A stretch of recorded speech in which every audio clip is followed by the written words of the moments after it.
it's even more impressive when we get down here. All of these logs, they're just incredible. 1 million logs floated on Spirit Lake the day after May 18th. The lake was covered with logs. They thought the lake was gone. It looks like a beach, doesn't it? It does. But it's logs floating over deep water. You know, the thing that I guess I first noticed when I got down here is how these things appear to be almost milled. I mean, they're rounded, they're smooth. What causes all of that? They floated for years now. 35 years these logs have been floating in this lake. And they rub against one another and they're milled.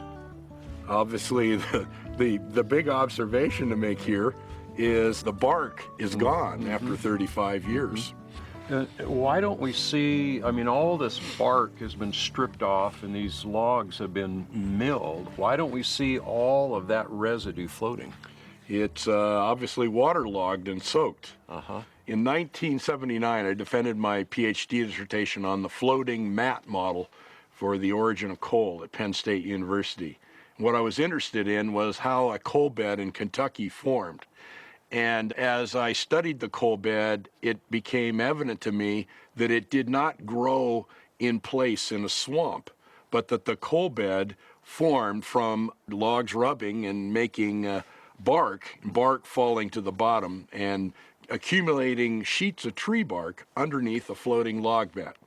That was the model that I defended for my PhD dissertation. And that was before all this happened.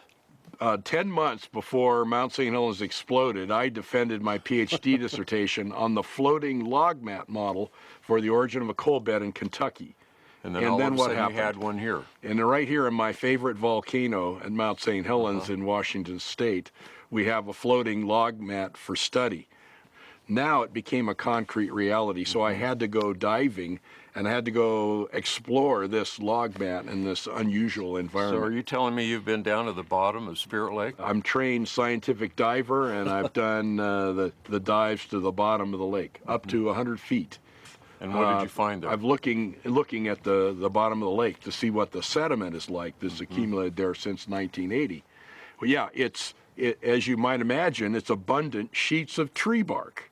That's where the logs deposited their bark, is on the bottom of the lake. The water-soaked exterior of the tree rubs against another tree and is peeled off. Water-soaked, it swells, it sinks to the bottom, and you build up this thick, spongy layer of plant material called peat.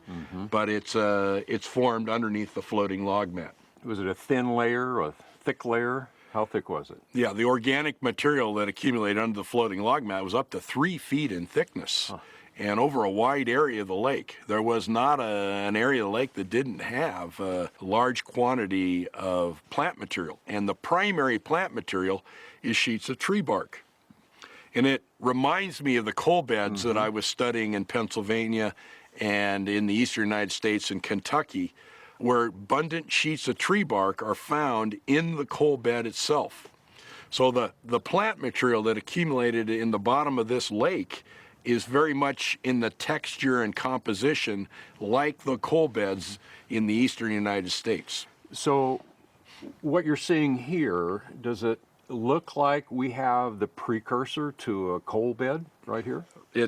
This is the first step for the formation of a coal bed. We haven't completed the coal bed operation. We need another volcanic eruption to bury the bottom of the lake to make the plant material be compacted to form coal. But we have seen the first step for the formation of a coal bed. So let's suppose we had another volcanic activity here and we had what would be a mud flow then that might come in and cover it? Yeah, or another summit avalanche deposit could very abruptly bury this. Or what was down on the bottom of the lake in 1980 that was buried? Could that be coalified sitting down there already?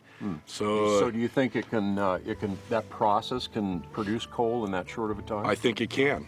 What we need is burial to squeeze out the water, and then we need a little bit of heat. We don't need a lot of pressure to make coal, but in the laboratory we can make a coal-y-like substance very rapidly in weeks just by compacting the water away and then generating a little bit of heat. Internally, wood generates heat when it's sitting away from oxygen, the idea of the hay in the barn kind of thing. And so, but yeah, wood can be coalified, and that's known from laboratory experiment.